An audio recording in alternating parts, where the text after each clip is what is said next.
It feels like I'm skydiving when I text you. Rose petals on the floor outside your bedroom. Sunshine whenever you smile, it's the best view. Baiklah, kami dari kelompok 6 akan membahas tentang OSI dan TCP atau IP dalam jaringan komputer. Terlebih dahulu, kami akan memperkenalkan anggota kelompok 6. Yang pertama dengan saya sendiri, Iklima Zalianti, Della Larasepta, Tommy Saputra, Priyanti Sugianto, Turdia Soleh. Materi yang pertama yaitu Open System Interconnection atau OSI.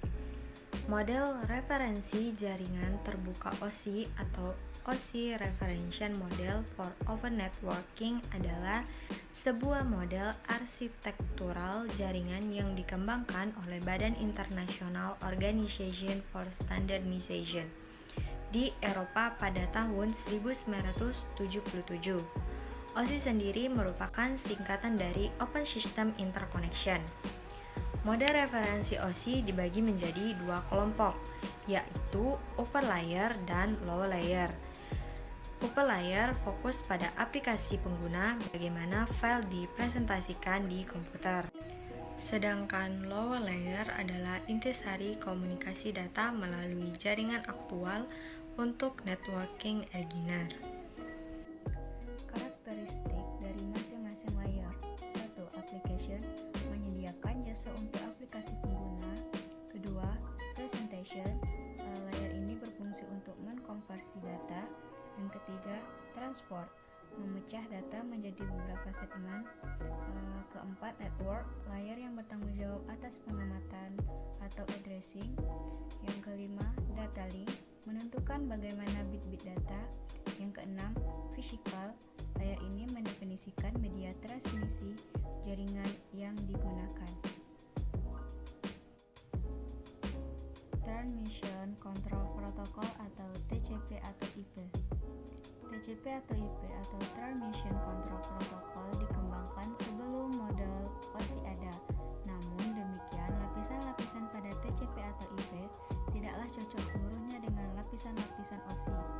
Protokol TCP atau IP hanya dibuat atas 5 lapisan saja, yaitu layer physical, network, internet, transport, dan application. Namun ada beberapa protokol lain yang mendukung pergerakan data pada lapisan ini. Yang pertama ada application. Layer ini merupakan kombinasi dari 3 layer pada OSI, yaitu application, presentation, dan session yang menyediakan komunikasi di antara proses atau aplikasi pada host yang berbeda. Yang kedua ada transport.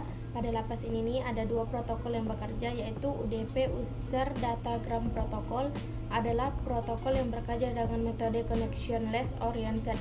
Yang kedua ada TCP, Transport Control Protocol, adalah protokol yang bekerja dengan metode connection oriented. Yang ketiga ada internet. Layer ini berkaitan dengan routing data dari sumber ke tujuan. Protokol pada lapis ini adalah IP dan didukung oleh protokol RARP, ICMP, ARP, dan IGMP. Yang keempat ada network, berkaitan dengan logical interface di antara satu ujung sistem dan jaringan, serta melakukan fragmentasi atau defragmentasi datagram. Ada pula yang beranggapan bahwa lapisan ini merupakan lapisan fisik sehingga TCP atau IP dianggap hanya memiliki 4 layer. Yang kelima ada physical. Pada lapisan ini ditentukan karakteristik media transmisi, rata-rata penyisalan, serta skema perkodean sinyal dan sarana sistem pengiriman data ke device yang berhubungan ke network. Baiklah, saya akan menjelaskan seperti tabel yang kita lihat hubungan OSI dan TPC atau IP. Keduanya berjalan sendiri-sendiri, tapi perlu diketahui adalah saat standar model OSI diumumkan, protokol TCP atau IP sudah mulai dewasa terlebih dahulu. TCP atau IP pada dasarnya tidak sesuai atau memenuhi standar yang digariskan oleh model OSI. Meskipun demikian, dua model yang berbeda ini memiliki tujuan yang sama-sama mulianya, yaitu menstandarkan protokol jaringan agar dunia jaringan tidak pusing. Walaupun TCP dan IP berbeda dengan model OSI, tapi masih banyak kompatibilitas di antara keduanya, dan kita akan sering melihat dan membahas protokol TCP dari terminologi model OSI. Kelebihan dan kekurangan OSI. Kelebihan model OSI: 1. Memberikan bahasa dan referensi yang sama antar sesama profesional jaringan. 2. Membagi tugas-tugas jaringan ke dalam layar-layar logis demi kemudahan dalam pemahaman. 3. Memberikan keleluasan fitur-fitur khusus pada level yang berbeda. 4. Memudahkan dalam troubleshooting. 5. Mendorong standar interoperability antar jaringan dan VRANTI. 6. Memberikan modularity dalam fitur-fitur jaringan. Kemudian, kelemahan model OSI. 1. Layer 2 OSI adalah teoritis dan tidak melakukan fungsi-fungsi yang sesungguhnya. 2. Dalam implementasi industri, jarang sekali mempunyai hubungan layar ke layar. 3. Protokol-protokol yang berbeda dalam stack melakukan fungsi-fungsi yang berbeda, yang membantu menerima dan mengirim data pesan secara keseluruhan. 4. Implementasi suatu protokol tertentu bisa tidak mewakili setiap layar OSI atau bisa tersebar di beberapa layar.